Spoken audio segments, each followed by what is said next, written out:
Alright, here's part two to the shoot. Let me help you out here with a little better volume, hopefully. Alright, here's part two. One more try. Here's part two with your Victorian politics in England notes. I'm sorry I couldn't quite squeeze all 42 slides into one video. This last part will be quick. We're going to wrap up again who Disraeli and Gladstone were because they are very, very important to know. You see, for Disraeli, I've got he's a dandy and romance novelist. He was a brilliant debater. I mentioned he was born Jewish, but his father baptized him into the Anglican Church. He is all about imperialism. Like I told you, he was very well respected and loved by Queen Victoria. She was um, despondent after the death of her husband, Prince Albert. She often looked to Disraeli for advice. Gladstone was his counterpart. Again, Disraeli was leader of Conservative Party. Gladstone was a member of the Liberals. I've got that he was an active legislative reformer. He could be very preachy, and Queen Victoria did not like him at all. All right, he was the one that consistently brought up the Irish Home Rule question to Parliament and tried to get Home Rule bills passed. And while um, Disraeli was in favor of imperialism, Gladstone not so much. Gladstone was the guy we said thought imperialism was too expensive. All right, they were both prime ministers several different times. In Gladstone's first ministry, we've got he tried to cut public spending. He tried to pass several reform laws. He tried to promote peace abroad. And I'm not going to ask you to remember each of these, but he does reform the army some. Right here with the Disestablishment Act, he made it so Irish Catholics did not have to pay taxes that supported the Anglican Church. With the Education Act, he tried to make elementary education more accessible.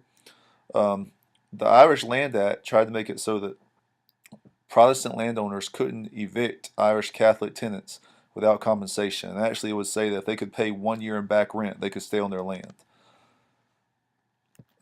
And also, we've got he supported secret ballot. Notice we've got that he also, during his administration, had the British government settle claims of the CSS, that's Confederate States, Alabama, in Americans' favor. Granted, this is 7 years after the Civil War in America ended, though. Also, we mentioned civil service exams came around, all right, which was happening at the same time in the United States as well, the civil service exams.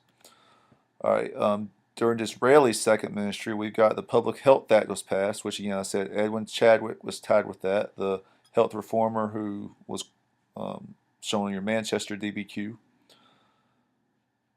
Um, we've also got here that workers could sue employers in civil courts. So even though Disraeli was a conservative, some of the things that he worked for we might consider somewhat liberal, but at that time change was coming and the conservatives didn't want to be completely opposed to change and lose power.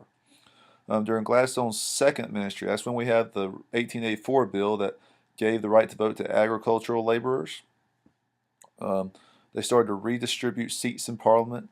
Anytime we see MP seats, those are members of Parliament, it's like a congressman in the United States.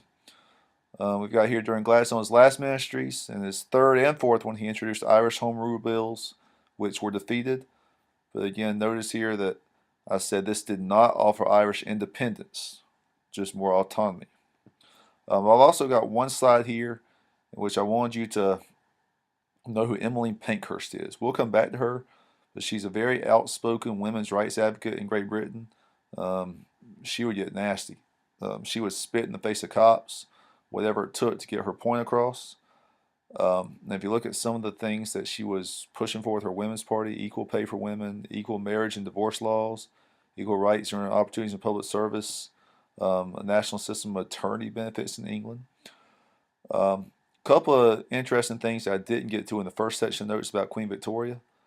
She was short. She was barely 5 feet tall. There were 6 serious assassination attempts made against her in her lifetime. And after every one, she became more popular with her people. They were usually involved with somebody like trying to storm her carriage and shoot at her. She was pretty short. By the end of her reign, pretty large too. From her nightgowns, we know that she had about a 50-inch waist by the end of her reign. Um, Remember, I mentioned that she had to propose to Albert because Albert um, couldn't propose to a princess or queen. You had to be the other way around. And while she did marry, she never really gave up what little authority the monarchy still had in England at the time. Now, like I said, you need to go and fill out the Google form that's associated with this. Hopefully, all those questions you can remember. If you don't, go back and find it in the video. The reason I'm repping the Panthers toboggan day is because I'm doing this video from my sister's house in Charlotte, where my family spent Thanksgiving. And since kids around North Pitt have been wearing medals like for seems like a week after every track cross country meet where they win one, I figured I'd do the same thing. I got this from a turkey trot I did here in Charlotte yesterday.